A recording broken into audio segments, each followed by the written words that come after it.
अस्सलाम वालेकुम। इनाम इल्मी चैनल पर मैं आपको खुशामदीद कहता हूँ। आज मैं आपको बताऊँगा सूरज की गर्मी ज़मीन पर नहीं पहुँचती।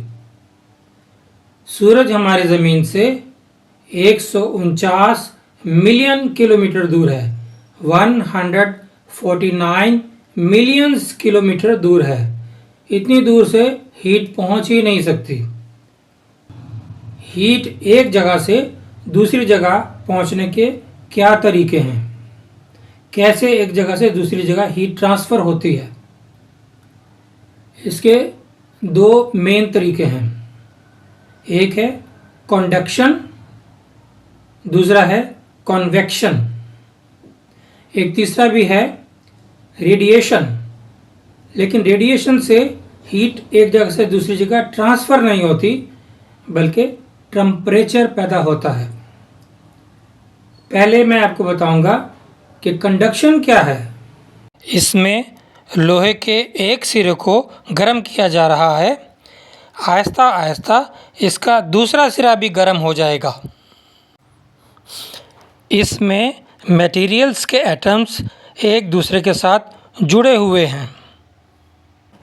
एक एटम दूसरे को टक्कर मारता हुआ हीट को एक सिरे से दूसरे सिरे तक के एटम को वाइब्रेट करता जाएगा और दूसरा सिरा भी गर्म हो जाएगा। इस तरीके में एटम्स मीडियम का काम कर रहे हैं। दूसरा तरीका है कन्वेक्शन। ये लिक्विड और गैसेस में होता है।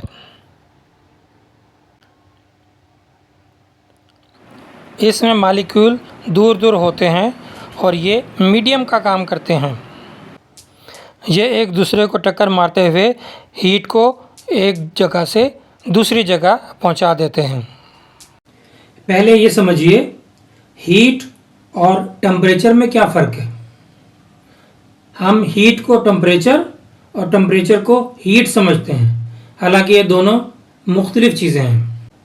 हीट क्या है? Heat is transfer of thermal energy from hot body to cold body, ये है हीट। और टेम्परेचर है it is measure of average kinetic energy of atoms और मॉलिक्यूल। सूरज और ज़मीन के दरमियान स्पेस है, एटम्स और मॉलिक्यूल हैं ही नहीं, तो हीट कैसे पहुंच गई?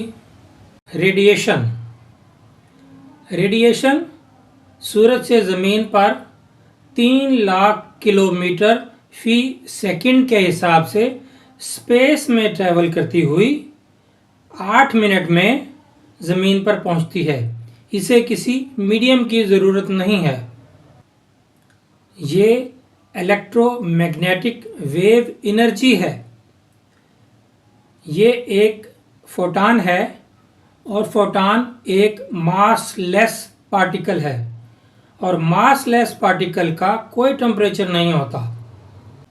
मासलेस पार्टिकल शीशे में से गुजर जाता है, मिरर से रिफ्लेक्ट हो जाता है और लेंस से रिफ्रैक्ट हो जाता है। ये रेडिएशन सब की सब विजिबल लाइट नहीं होती। ये एक स्पेक्ट्रम है। ये स्पेक्ट्रम इलेक्ट्रोमैग्नेटिक वेव का है। इनकी डिफरेंट फ्रीक्वेंसी और डिफरेंट वेवलेंथ होती है। बहुत सी इलेक्ट्रोमैग्नेटिक वेव्स हैं जो सूरज से ज़मीन पर आ रही हैं। वो ये हैं gamma rays, X rays, ultraviolet rays, visible lights, infrared, microwaves, radio waves. ये सब एक ही हैं, सिर्फ इनकी फ्रीक्वेंसी और वेवलेंथ मुख्तलिफ है। इनमें से कोई भी गर्म नहीं है, मगर ये जिस चीज़ पर गिरती हैं उनके एटम्स और मॉलिक्यूल्स को वाइब्रेट करके उनका टेम्परेचर बढ़ा देती हैं।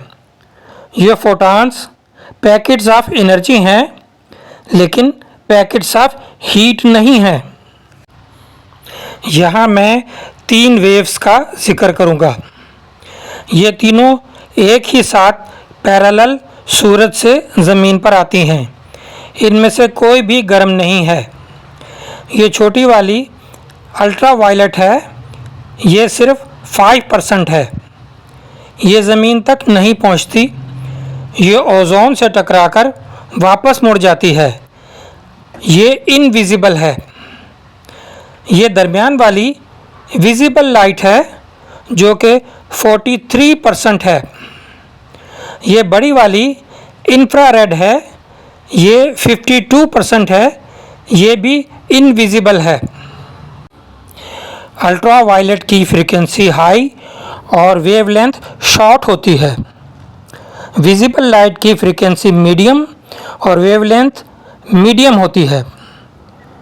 इंफ्रारेड की फ्रीक्वेंसी लो और वेवलेंथ लॉन्ग होती है। अब हैं इनके काम। अल्ट्रा वायलेट का कोई काम नहीं है। ये ज़मीन पर आती ही नहीं है।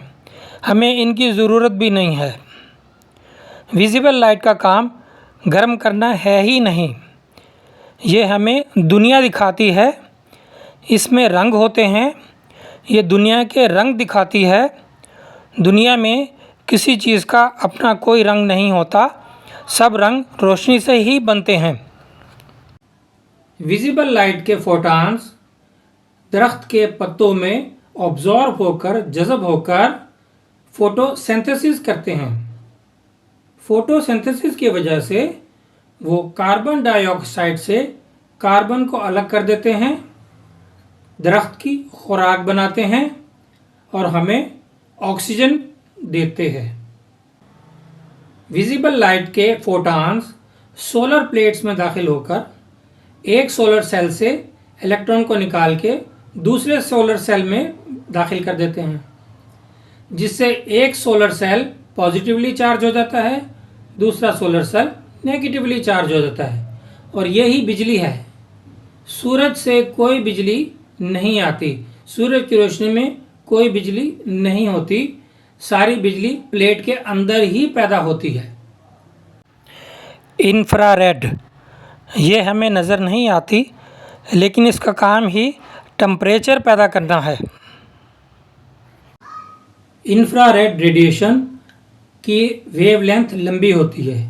ये अपनी लॉन्ग वेवलेंथ की वजह से हर मटेरियल में अंदर तक पेनिट्रेट कर जाती है और उसके एटम्स और मॉलिक्यूल्स की मोशन को बढ़ा देती है, जिससे उसकी एवरेज काइनेटिक एनर्जी बढ़ जाती है और वो चीज़ गर्म हो जाती है।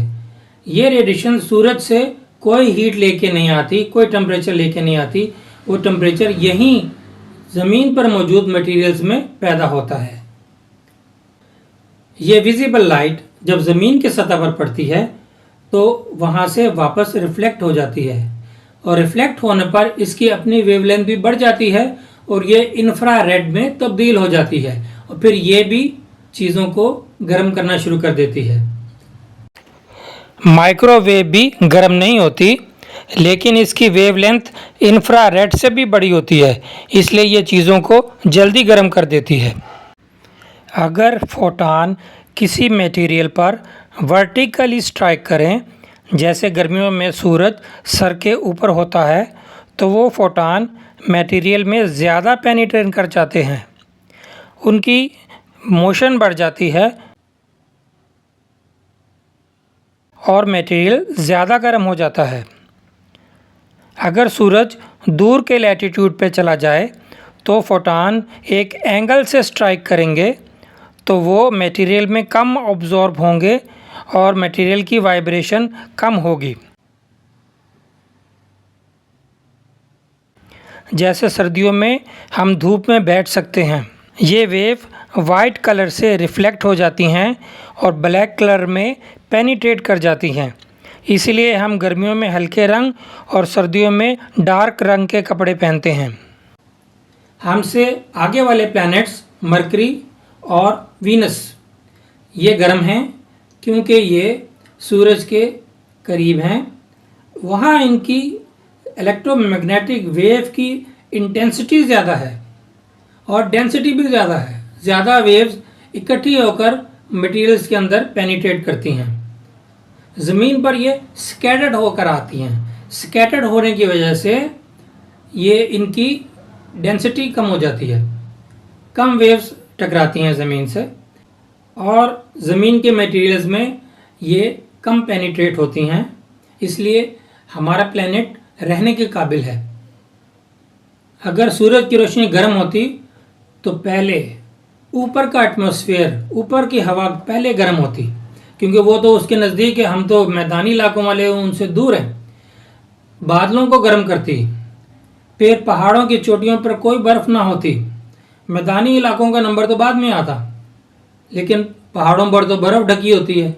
ऊपर हवा में बुलंदी पे जितना आप जाएं, अगर हवाई जहाज़ से बाहर आप टेम्परेचर नोट करें, वो लिखा हुआ आता है, वो -55 डिग्री सेंटीग्रेड होता है। तो वो क्यों ठंडा होता है? पहाड़ों के ऊपर बर्फ़ क्यों होती है?